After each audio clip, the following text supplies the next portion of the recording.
नमस्कार, मैं हूं अनिल के अंकुर और आप देख रहे हैं जनता टीवी। जनता टीवी के एक खास पेशकश यानी कि सीधा सवाल में आज हम स्वागत करते हैं उस शख्सियत का जो कि 7 बार विधायक रही, उत्तर प्रदेश में 3 बार मंत्री पद संभाला और राज्यसभा के मेंबर भी रहे। 5 साल उन्होंने वहां भी गुजारे, 6 साल मुझे लगता है। और जिस तरीके से उन्होंने राजनीति में अपने लंबे दग रखे हैं, लंबे कदम रखे हैं, लेकिन उतने ही छोटे स्वभाव, मतलब इतने ही नॉर्मल, इतने ही कूल स्वभाव के नेचर के हैं ये माननीय अशोक वाजपेयी जी। अशोक वाजपेयी जी का जनता टीवी में स्वागत है। लेकिन इस चुनाव के माहौल पर आपसे पूछेंगे कि आपने अपना राजनीतिक कैरियर समाजवादी पार्टी से शुरू किया और चलते चलते आखिरी में आप भारतीय जनता पार्टी के साथ आ गए। ऐसा क्या हृदय परिवर्तन हुआ जो आप इस पर? देखिए, हमने राजनीतिक सफर जनता पार्टी से शुरू किया। 1977 में जनता पार्टी बनी और तब तमाम सारी पार्टियां जो कांग्रेस के विरोध में थी सब एक मंच पर आई और जनता पार्टी का गठन हुआ। तो मैं जनता पार्टी से विधायक बना और उसी समय ईश्वर की कृपा से मंत्री बन गया। और उसके बाद जनता पार्टी टूटी, लोकदल बना, लोकदल टूटा, जनता दल बना, जनता दल टूटा, सजपा बनी, सजपा टूटी, सपा बनी। लेकिन इस यात्रा में हम लगातार मुलायम सिंह जी के साथ। लेकिन ये टूट फूट क्यों हो रही है? आप तो बड़े नजदीक आपने देखा है इस बदलाव को 1970 के बाद से कि जनता पार्टी के बाद किस तरीके से तमाम पार्टियां। हाँ, ये पार्टियां बदलती रही। उसमें कारण रहा, महत्वाकांक्षा ही कारण होता है कि चौधरी लोकदल का विभाजन हुआ। चौधरी चरण सिंह जी के बाद में लोकदल आ और बा बना। एक अजीत सिंह लोकदल आ के अध्यक्ष बने और बा के माननीय मुलायम सिंह यादव जी बने। फिर लोकदल आ बा बन गया। बाद में वीपी सिंह कांग्रेस छोड़ करके आए तो उनके नेतृत्व में जनता दल बना। जनता दल में सारी पार्टियां फिर इकट्ठी हुई। जनता दल 91 में फिर टूटा। जनता दल टूटने जन मोर्चा ही बना था उन्होंने? जन मोर्चा बनाया था? नहीं, जन मोर्चा तो बनाकर मर्ज तो सब जनता दल में ही हुए। उसके बाद में जनता दल भी टूटा। जनता दल टूट के जनता दल कहीं आरजेडी बन गया, कहीं जनता दल यूनाइटेड बन गया। लेकिन यहाँ समाजवादी जनता पार्टी बनी। चंद्रशेखर जी उसके राष्ट्रीय अध्यक्ष, मुलायम सिंह प्रदेश अध्यक्ष और मैं मुलायम सिंह जी के साथ प्रदेश महामंत्री बना। थोड़े दिन बाद 92 में 1 साल तक ये चला सजपा। उसके बाद 92 में सजपा भी टूटी और समाजवादी पार्टी बनी और तब मुलायम सिंह उसके राष्ट्रीय अध्यक्ष बने और मैं उनके साथ लगातार तब से राष्ट्रीय महामंत्री के रूप में काम करता रहा और एक लंबा समय। अच्छा, जब आप समाजवादी पार्टी में जुड़े और आपने उसी दौरान देखा कि बहुजन समाज पार्टी से एक समाजवादी पार्टी यानी कि मुलायम सिंह की दोस्ती हुई मतलब काशी राम जी से, तो वो क्या काल था, क्या माहौल था जो आप फील करते हो आज के दौर के? मैंने देखिए, मैं समझता हूँ कि जनता दल के टूटन के बाद जो आपसी मनमुटाव इतना गहरा गया था कि उसी का नतीजा हुआ कि बहुजन समाज पार्टी का अभ्युदय हुआ। क्योंकि जनता दल आबा, जैसा मैंने कहा लोकदल आबा था, वही नेतृत्व बीपी सिंह और मुलायम सिंह के बीच, बीपी सिंह और चंद्रशेखर जी के बीच के जो दूरियां थी उन दूरियों ने एक दूसरे के बीच फिर निकट नहीं आने दिया और नतीजा ये हुआ कि मुलायम सिंह यादव ने कहा किसी भी तरीके से उत्तर प्रदेश में हमें जनता दल का सफाया करना है और कांग्रेस का। तब उन्होंने उस समय बसपा से, जो उस समय तत्कालीन जो काशी राम जी से समझौता किया और 93 का चुनाव, 93 असेंबली के चुनाव समाजवादी पार्टी और काशी राम जी की बहुजन समाज पार्टी दोनों ने मिलकर के चुनाव 172 सीटें आई और 171 सीट भारतीय जनता पार्टी की आई। 172 सीट आने के कारण अल्टीमेटली सरकार बनाने का अवसर आपको मिला और वो सरकार थोड़े दिन बाद वो भी, उस सरकार का भी विघटन हुआ। मायावती ने सरकार से बगावत करके भाजपा से मिलकर के सरकार बनाई। तो ये सिलसिला कई बार बना भी। 2 जून की घटना उसी काल की 2 जून वाली घटना? हाँ, वो भी उसी काल की घटना है। उस काल में क्या हुआ था अपने याद है? नहीं, ऐसा कुछ भी नहीं हुआ था। उसको मैं समझता हूँ मीडिया ने और तमाम सारे लोगों ने उसको ऐसा कुछ नहीं था। ये था कि मालूम हुआ कि तमाम सारे विपक्ष के विधायक मीराबाई गेस्ट हाउस में हैं, इकट्ठा हैं और उनको तोड़ने की बात चल रही, तो उनसे मिलने के लिए कुछ समाजवादी पार्टी के लोग आए। ऐसा कुछ नहीं था कि उनको जब जोर जबरदस्ती या कोई मायावती जी के साथ कोई अभद्रता करने का, मुझे ऐसा नहीं। लेकिन वो उसको राजनीतिक स्वरूप दिया गया कि वहाँ ये लोग जाके समाजवादी लोग जबरदस्ती विधायकों को पकड़ करके और मायावती जी को अपमानित करना चाहते थे। ऐसा मुझे नहीं कुछ लगा। लेकिन वो सरकार तो फिर उसके बाद मायावती जी की भाजपा के समर्थन से बनी। थोड़े दिन बाद वो सरकार भी गिरी। फिर चुनाव हुए प्रदेश में। चुनाव के बाद फिर मायावती जी और भाजपा का फिर समझौता हुआ। तो इस तरीके से सरकारें बनती बिगड़ती रही। एक दौर और इसी वक्त आया था, इसी वक्त एक दौर और आया कि जब चंद्रिका पाल कल्याण सिंह के एक सरकार थी और कल्याण सिंह कहीं अपने दूसरे कमरे में गए, जगदम्बिका पाल आकर के उनकी सीट में बैठ गए, कहते मुख्यमंत्री मैं हूँ। क्या घटना थी वो? नहीं, देखिए वो घटना भी तो राजनीति में मैं समझता हूँ उसका भी अच्छा दृष्टांत नहीं दिया जा सकता है। जिस तरीके से पूर्ण बहुमत की सरकार कल्याण सिंह जी की चल रही थी और उस सरकार को एकाएक, उस समय यहाँ पर भंडारी जी गवर्नर थे और गवर्नर भंडारी के सामने ये प्रस्ताव रखा गया कि सरकार अल्पमत में आ गई है। कुछ उनके जो विधायक थे और खासतौर से जो लोकतांत्रिक कांग्रेस बनी थी, लोका जिसे कहते थे, उसके कुछ विधायक जो समर्थन भाजपा का कर रहे थे, वो एकाएक उन लोगों ने समाजवादी पार्टी और दूसरी पार्टियों से तालमेल करके बिना बहुमत सिद्ध किए मुख्यमंत्री का शपथ दिलाने का काम जगदम्बिका पाल कर दिया गया। लेकिन वो अलोकतांत्रिक घटना थी, उस घटना को कभी अप्रिशिएट नहीं किया जा सकता है और उसको मान्यता भी नहीं मिली और लोकतांत्रिक परंपरा में नैतिक मूल्यों की बड़ी बात होती है। वो घटना को हम कभी भी नैतिक नहीं मानते। लेकिन अब वही जगदम्बिका पाल भारतीय जनता पार्टी के लगातार सांसद बनते चले आ रहे, इस बार भी उनको टिकट मिला है। लेकिन वो जगदम्बिका पाल की बात नहीं थी, वो बात राजनीतिक जिस तरीके से वो सारा घटनाक्रम हुआ वो अलोकतांत्रिक था, क्योंकि बिना सदन में बहुमत सिद्ध किए या बिना बहुमत का आंकड़ा प्रस्तुत किए और एकदम एकाएक एक बहुमत की चुनी हुई सरकार को डिसलॉज कर देना और उनको मुख्यमंत्री की शपथ दिला देना, ये अनैतिक था।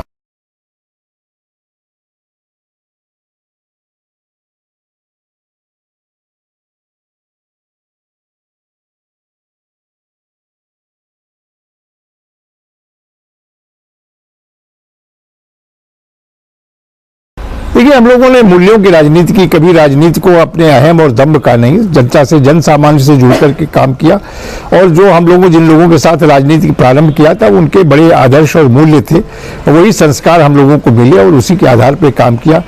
तब जब हम लोग राजनीति में आए तब न तो ये संसाधन थे, न इतनी गाड़ियां थी, न ये मोबाइल फोन था। लोगों से संवाद करने के लिए घर घर जाना पड़ता था, जनता से जुड़े रहने के लिए लोगों के बीच हमेशा उपस्थित होना पड़ता था, उनके सुख दुख का भागीदार बनना पड़ता था, तब जनता जुड़ती थी और तब जनता का विश्वास मिलता था। आज तो सारी चीजें इंटरनेट और मोबाइल से ही सारा कुछ हो जाता है, सारा संदेश 1 मिनट व्हाट्सएप मैसेज सबको चला गया। तब एक सूचना देना भी एक कठिन काम होता था, पर्सनली जाकर के सूचना दी जाती थी। तो उस बीच में जनता के बीच में काम करना, जनता के दुख दर्द जोड़ना, साधन भी नहीं थे, इस तरीके की राजनीति में पैसे का भी महत्व नहीं था। हम लोग साधन विहीन राजनीति करते थे, मेहनत करते थे, लोगों से जुड़ते थे, तो इसलिए वो सादगी और रहा और रही आज भी जीवन का हिस्सा बन गया। मैं फिर से एक सवाल सादगी पे करता हूँ। आप जितनी सादगी से आते रहते जीते हैं, ठीक है, अक्सर मैं देखता हूँ कि आप गनर भी लेकर नहीं चलते हैं और वहीं जिस पार्टी में मौजूदा समय में आप भारतीय जनता पार्टी में, उसके प्रदेश मुख्यालय जाइए, वहाँ पे जो जिस तरीके से लोग भौकाल से गाड़ी से उतरते हैं, या पूर्ववर्ती पार्टी आपकी समाजवादी पार्टी है ना, वहाँ भी जितने नेता विधायक जो भी और भी नेता हैं या कोई जिला अध्यक्ष महानगर अध्यक्ष जो उतरते हैं, किस रंगबाजी उतरते हैं, ये आपको क्या लगता है कि कहीं आपको इल फील नहीं होता है? नहीं, मुझे बिल्कुल लगता है कि देखिए, राजनीतिक व्यक्ति को और खासतौर जनप्रतिनिधि को जनता से अगर खतरा हो जाए तो जनता की सेवा क्या करेगा। मुझे तो कभी ऐसा नहीं लगा अपने 50 वर्ष के सक्रिय राजनीतिक जीवन में कि मुझे किसी से कोई इस तरीके का खतरा है। राजनीति में वैचारिक विरोध होता है, चुनाव लड़ते हैं आमने सामने, लेकिन उसके बाद भी कभी हमने किसी को दुश्मन नहीं माना और मुझे कभी ऐसा लगा नहीं कि मेरा जीवन असुरक्षित है। इसलिए मुझे गनर और इन सब चीजों की बहुत आवश्यकता है। दुश्मन नहीं माना, और जिस पार्टी में आप हैं जो खिलाफ बोलता है उसको लोग ईडी और सीबीआई, इनकम टैक्स। देखिए, जहाँ व्यक्तिगत आचरण पर डिपेंड करता है कि अगर आपने अथाह संपत्ति अर्जित की है तो कहाँ से की है, तो कहीं न कहीं आपको बताना पड़ेगा।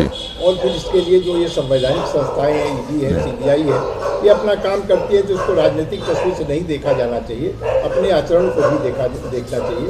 ये तो स्वयं प्रारंभ में ही माननीय मोदी जी ने और भाजपा सरकार ने कहा, न खाएंगे न खाने देंगे।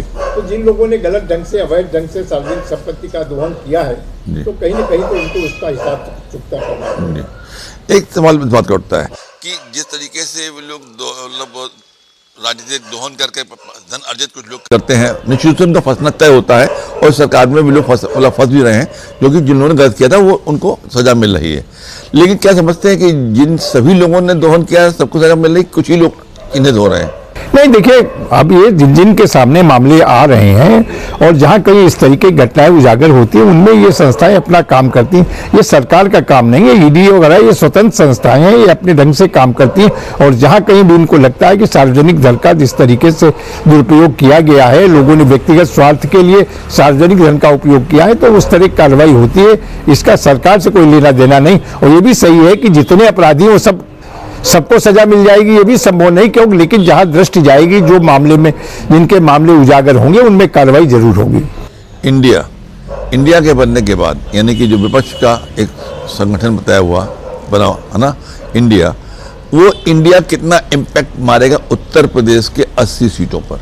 देखिए, मैं एक बात बताऊं, भारतीय जनता पार्टी, देखिए, कोई भी गठबंधन, आप भी लंबे समय से राजनीति को कवर करते रहे हैं, ये जो राजनीति है ये केवल एक निश्चित और एक निहित स्वार्थ के लिए की जा रही है। मोदी हटाओ, भाजपा हटाओ, इसके अलावा कोई उद्देश्य नहीं है, क्योंकि ये सब भ्रष्टाचार में आकंठ डूबे हैं। इन पार्टियों को जनता ने कई बार नकार दिया है, जनता में इनकी विश्वसनीयता समाप्त हो गई है और इनको अपने बूते पर विश्वास नहीं था कि जनता हमको कहीं दोबारा मौका देगी। इसलिए सारे ऐसे दल जिनको जनता नकार चुकी है, वो एक मंच पर इकट्ठा होकर इंडी गठबंधन बनाया है। लेकिन मेरा ये कहना है कि कई सारे जीरो इकट्ठा कर देने के बाद कोई बड़ी संख्या नहीं बनती।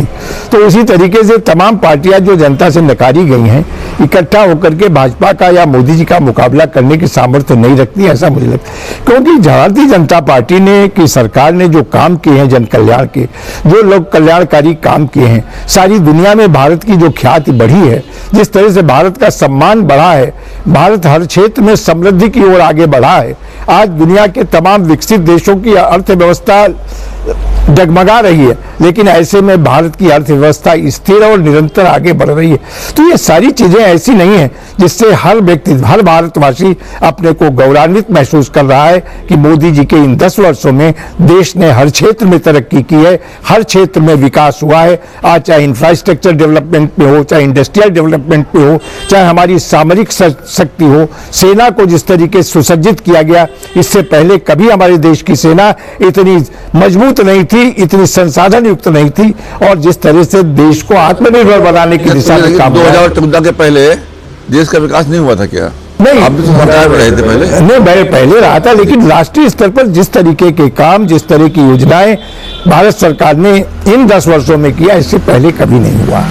इतने कम समय में इतनी तेजी के, मैंने देखो सेना में इतनी बड़ी बड़ी, आप लंबे समय से समाजवादी रहे, ये हृदय परिवर्तन दिख रहा है आपके दिल में, ये कैसे हुआ? नहीं, देखिए, हृदय परिवर्तन है, हम लोग समाजवादी थे और वैचारिक रूप से समाजवादी थे। हम केवल नाम के लिए समाजवादी, दो चीजें हो, एक समाजवादी विचार से, चिंतन से समाजवादी, और एक समाजवादी नाम से समाजवादी।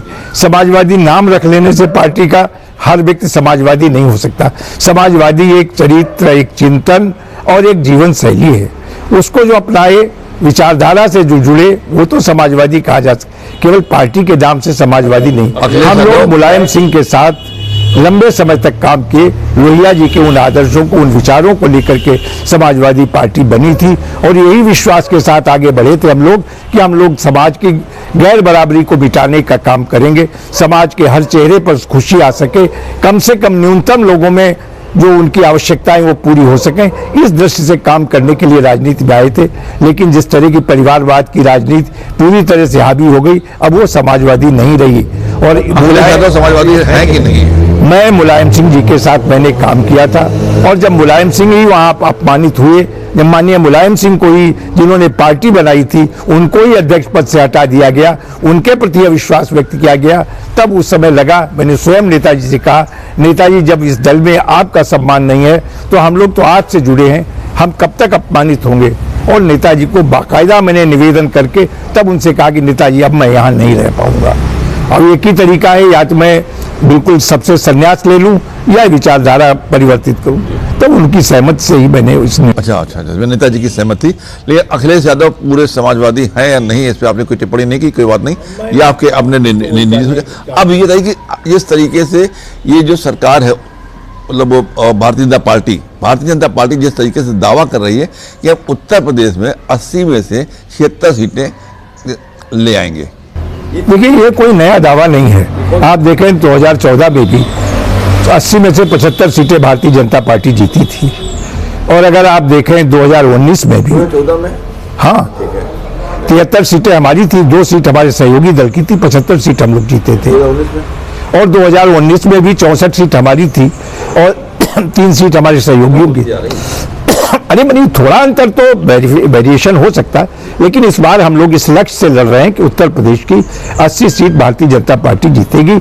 इस तरह के जो काम हुए हैं, जो जनविश्वास जुड़ा है, जिस तरह से जनता में भारतीय जनता पार्टी के प्रति विश्वास ज्यादा है। विपक्ष का कहना है कि जो जिस विश्वास का दावा आप लोग कर रहे हैं, जैसे काम होने का दावा कर रहे हैं, विपक्ष कहना है कि बेरोजगारी बहुत बड़ा मुद्दा बनेगी, महंगाई में मुद्दा बनेगी, गैस सिलेंडर मुद्दा बनेगा, पेट्रोलियम पदार्थों में बढ़ोतरी मुद्दा बनेगी, किसानों की जो मूल्य वृद्धि वाली बात है, उनके गन्ना मूल्य से लेकर के जो किसान उपज है उनकी ये मुद्दा बनेंगे। और आज भी किसान आंदोलन में है, उनका कहना है कि प्राइम मिनिस्टर उनसे मिलने ही नहीं जाते हैं और दुनिया वाले हर जाते हैं। ये मुद्दा देखिए, जहाँ तक किसानों का सवाल है, किसान कल्याण के लिए जितने काम भारतीय जनता पार्टी की सरकार में हुए हैं, चाहे किसान सम्मान निधि देने की बात हो, चाहे यूरिया के एक एक बोरी के ऊपर 2,500 रुपए हर बोरी कट्टे के ऊपर सब्सिडी देने का सवाल हो, डीएपी के ऊपर 3,000 रुपए हर कट्टे के ऊपर सब्सिडी देने का सवाल हो, चाहे किसानों को एमएसपी जो है उनका हर साल बढ़ाने की बात। रेट कम कर दिया गया, 50 केजी की बोरी होती थी 40 केजी हो गई। नहीं, ऐसा कुछ नहीं है। वो जो केवल हमने उसकी सब्सिडी गवर्नमेंट ने बढ़ाई, 2,500 रुपए यूरिया की एक बोरी पर सब्सिडी हम दे रहे हैं। किसान से केवल 300 रुपया लिया जाता है, उसकी लागत 2,800 रुपये आती, समझे। तो इसलिए ऐसा नहीं। और जहां तक एमएसपी बढ़ाने का सवाल, हमने लगातार हर फसल में एमएसपी बढ़ाने का काम किया। गन्ना का मूल्य आज जो भारत सरकार और उत्तर प्रदेश सरकार दे रही है, इससे पहले कभी गन्ना का इतना मूल्य नहीं मिला। और गन्ना का किसान इस बात को महसूस करता है कि हमने केवल गन्ना से चीनी ही नहीं, गन्ना के केन जूस से इथेनॉल बनाने का, सीरा से इथेनॉल बनाने का, ताकि किसान को बहुमुखी लाभ हो सके, किसान की जो गन्ना किसान है उसको अधिक से अधिक मूल्य मिल सके। ये हमारा प्रयास रहा है। और आज देखें कि आप, हमारा लक्ष्य है कि हम 2025 तक 20% ब्लेंडिंग करेंगे पेट्रोल में इथेनॉल की, जिससे किसान की आय बढ़ेगी। और इतना ही नहीं, हमने को जनरेशन का, हर चीनी मिल में को जनरेशन का प्लांट लगाया, डिस्टिलरी प्लांट लगवाया, जिससे कि किसान की आय को हम अधिक से अधिक बढ़ा सकें। किसान की दृष्टि से अगर आप देखें, जितना काम सब भारतीय जनता पार्टी की सरकार में हुआ, आज हमारी द्रोण दीदियां, उनको हम द्रोण दे रहे हैं। द्रोण के माध्यम से चाहे फर्टिलाइजर का हो, इंसेक्टिसाइड का हो, छिड़काव करेंगी हमारी बहनें, और किसानों को उससे बड़ा लाभ होगा। इस तरह से आप देखें हर क्षेत्र में, अन्य दूसरे मामलों में आर्थिक दृष्टि बने, चाहे one district one product, Uttar Pradesh में हर जिले में कोई न कोई वहाँ के जो विशिष्ट उत्पाद थे उसको बढ़ावा देने का काम किया, नए स्टार्टअप को आगे बढ़ाने का काम किया। और हर जो उद्यमी को जो आगे काम करना चाहता है, हर तरह का सहयोग भारतीय जनता पार्टी की सरकार में उस सरकारी संसाधनों से। उद्योग शहर था, मतलब बोला जाता था कि मैनचेस्टर ऑफ नॉर्थ इंडिया, वो कानपुर का उद्योग अब ग्रेवयार्ड ऑफ इंडस्ट्रीज बन गया है। ये बात आपकी सही है। एक जमाने में कॉटन मिल, बड़े बड़े कॉटन मिल वहाँ थे, धारीवाल था, वहाँ लाल इमली था, बड़े बड़े मिल थे, और कानपुर को मैनचेस्टर ऑफ इंडिया कहा जाता था। लेकिन ये एक बीते दिनों की बात, आज कम से कम 30 वर्ष से वहां पर सारी कॉटन मिलें बंद हो गई हैं, सारी चीजें 30-32 साल। 4 बार तो भारतीय जनता पार्टी, 5 बार तो बन चुकी उत्तर प्रदेश सरकार। ये 30 वर्षों में उत्तर प्रदेश में, मैंने 30 लंबे समय से, सारी कांग्रेस के जमाने में ये सारी कॉटन मिलें बंद हो गई एक एक करके। हमने इस मामले को भी सदन में भी कई बार उठाया है। और जो स्थितियां पिछले दिनों में रही है, जिस तरीके से सिंथेटिक फाइबर आया और इस सारी चीजों का, तो कॉटन उद्योग के ऊपर, कॉटन के उत्पादन में भी कमी आई। तो वो एक है बात की जो, और ये समय समय पर प्रकृति बदलती रहती है, औद्योगिक प्रकृति बदली है कि आज कॉटन मिल के जो मिल मालिक थे, आज स्वयं वो कॉटन मिल में आगे काम करने को तैयार नहीं, वो दूसरे कारोबार कर रहे हैं। आप भी कॉटन पहने हैं, हाँ, हम भी कॉटन पहने हुए, तो कॉटन की डिमांड तो कम नहीं हुई। नहीं, कॉटन डिमांड नहीं, हम लोग जैसे खादी ग्रामोद्योग को पूरा कई गुना उसका उत्पादन बढ़ा है। लेकिन फिर भी उसके बावजूद भी ये प्रयास है कि जो लोग उद्यमी इस क्षेत्र में आएंगे उनको पूरा सहयोग दिया जाएगा। अब ये बताइए कि इस चुनाव में उद्योग हो गए, किसान हो गए, युवा बेरोजगार, जिसमें आपने बताया कि रोजगार मिलेगा, ठीक है, बड़े स्तर पर रोजगार देने की तैयारी है, जैसा कि मोदी ने घोषणा पत्र में कहा हुआ है, ठीक है। अब एक मुद्दा और है इस चुनाव को लेकर के, कहा जाता है कि एक वर्ग होता है अल्पसंख्यक समुदाय, जिसमें मुस्लिम समुदाय को कहते हैं, तो उसको लेकर के आपकी क्या सोच है कि भारतीय जनता पार्टी उनको कितना समायोजित कर रही है या कितना दूर कर रही है? सबका साथ, सबका विश्वास सबका प्रयास और सभी का विकास, सबका साथ रहेगा, इसमें कोई जाति धर्म का भेद नहीं होगा। और आप देखें भाजपा सरकार में जो भी योजनाएं बनी उनमें कोई बिना भेद किए सबके साथ समान रूप से जो गरीबी रेखा के नीचे थे उन्हें प्रधानमंत्री आवास की सुविधा देने का काम किया गया। और मैं समझता हूं सबसे ज्यादा उसमें हमारे अल्पसंख्यक भाइयों को उसका लाभ मिला। चाहे हमने निःशुल्क राशन देने की बात की तो सबसे ज्यादा लाभ हमारे मुस्लिम भाइयों को मिला। हमने अगर स्वच्छ शौचालय दिया उसका लाभ सबसे ज्यादा उनको मिला। या जितनी भी योजनाएं हमने, हर घर को मुफ्त बिजली का कनेक्शन देने का काम, उज्ज्वला गैस कनेक्शन निःशुल्क देने का काम, इन सबका सबसे ज्यादा लाभ हमारे मुस्लिम भाइयों को, उन परिवारों को मिला है। तो हमारी सरकार में कभी भी जाति और धर्म का भेद नहीं किया गया। ये राजनीतिक दल हैं जिन्होंने हमेशा तुष्टीकरण के नाम पर राजनीति की है, लोगों को, अल्पसंख्यकों को बहलाकर उनको सब्ज बाग दिखाकर, उनको झूठे आश्वासन देकर छलावा करने का काम किया है। लेकिन भारतीय जनता पार्टी की कथनी और करनी में अंतर नहीं। हमने जो भी कार्यक्रम चलाए, जो योजनाएं चलाई हैं, वो सबसे ज्यादा उसका लाभ हमारे मुस्लिम भाइयों को मिला है। और आप स्वयं देखें, आज चाहे जहां तक 3 तलाक का, हमारी बहनों के साथ कितना बड़ा उत्पीड़न होता था, मुस्लिम बहनों के साथ 3 तलाक के बाद कम से कम वो एक सम्मानजनक जीवन जी रही हैं कहीं उनके साथ। तो लेकिन हमने इन सब चीजों को, परंतु विपक्ष के पास कोई मुद्दा नहीं रहता है, कैसे वो अल्पसंख्यकों को विभाजन कर सकें। तो इस तरीके के लोगों के बीच में निराधार बातों की चर्चा करके, अभी देखें आप सीए को लेकर के जिस तरीके की चर्चा हुई, हमने स्पष्ट कहा कि ये 5 साल पहले सीए कानून पास हुआ। मुख्तार अंसारी की मौत, अतीक अहमद की मौत को लेकर भी तमाम चर्चा हुई ना। तो बहुत सारे अपराधी मरे हैं, तो इसमें आप इन्हीं 2 नाम को ले रहे हैं। इसको अल्पसंख्यक ने, बहुसंख्यक कितने मारे गए हैं, मगर फिर जो चर्चा चली, नहीं, चर्चा तो ये चलाई गई। चर्चा कौन चला रहा है? ये विपक्षी पार्टी जिनके पास कोई मुद्दे नहीं है, वो लोग इस तरीके की चर्चा चला रहे हैं। हमने स्पष्ट कहा कि सीए कानून में किसी सदस्यता लेने का नहीं है, सदस्यता देने का है। लेकिन उसके बाद भी इसको लेकर के महीनों तक आंदोलन चलाए गए। आखिर में जनता के सामने सच्चाई आ गई कि ये सीए से केवल उन देशों में जहां पर हिंदू है, सिख है, क्रिश्चियन है, अल्पसंख्यक स्थिति में है और अपमानित जीवन जी रहे हैं, अगर वो वापस आते हैं देश में तो उनको नागरिकता देने का, किसी की नागरिकता लेने का नहीं था। लेकिन इस पर भी विपक्ष ने हमेशा लोगों को बहकाने का काम किया। आपकी नजर में इसमें उत्तर प्रदेश में चुनावी मुद्दे, मतलब 5 या 10 मुद्दे मालूम बताइए कौन कौन से बन सकते हैं, मतलब आपकी नजर में या विपक्ष की नजर में? देखिए, चुनाव विपक्ष अपने आत्मसंतुष्टि के लिए चाहे जो मुद्दा बनाए, लेकिन देश की जनता कानून व्यवस्था को सर्वोपरि मानती है कि आज देश में और विशेषकर उत्तर प्रदेश में काम करने के जो अवसर प्राप्त हुए हैं, जो वातावरण बना है, दुनिया के बड़े बड़े इन्वेस्टर्स उत्तर प्रदेश में इन्वेस्ट करने आ रहे हैं, तमाम फॉरेन इन्वेस्टमेंट आज हिंदुस्तान ये और उत्तर प्रदेश में आ रहा है। ये तब आ रहा है जबकि औद्योगिक वातावरण उत्तर प्रदेश में बना है, कानून का राज्य बना है। आज यहाँ का व्यापारी सुरक्षित है, यहाँ का उद्यमी सुरक्षित है और यहाँ का औद्योगिक घराने सुरक्षित है और अपने आराम से काम कर रहे हैं। हमारे यहाँ का जो सबसे ज्यादा मुस्लिम भाई संतुष्ट है कि इन 10 वर्षों में कोई दंगा नहीं हुआ, किसी तरह का फसाद नहीं हुआ, वो अपना काम कर रहे हैं, अपनी तरक्की कर रहे हैं, उनके काम में कोई बाधा नहीं आई। तो इस तरीके से देखें, मुद्दे विपक्ष के लोग चाहे जो बनाए, लेकिन जनता में जो संतुष्टि है, 550 साल से भगवान राम का मंदिर बनने की लोग प्रतीक्षा कर रहे थे, पीढ़ियां गुजर गई थी, कितने लोग इस संघर्ष में बलिदान हुए, लेकिन आज वो भी उन्होंने देखा कि साक्षात भगवान राम अपने घर में स्थापित हुए हैं और लोग उसका भी आनंद ले रहे हैं। इंफ्रास्ट्रक्चर आप देखें, सारे प्रदेश में जिस तरीके के तमाम नेशनल हाईवेज और बड़ी बड़ी एक्सप्रेसवेज बनी है, इससे पहले आज लगता है कि हिंदुस्तान में क्या हम हिंदुस्तान में ही रहे हैं। इतना बड़ा आज जल थल नभ तीनों तरह के यातायात की सुविधा, जितने एयरपोर्ट उत्तर प्रदेश में ही देखे, इंटरनेशनल एयरपोर्ट। बनारस गए, वहां पे गंगा में एक क्रूज तैयार किया गया था जो यहाँ से लेकर के हुबली तक जाने की बात थी, कहाँ तक चला है अब तक?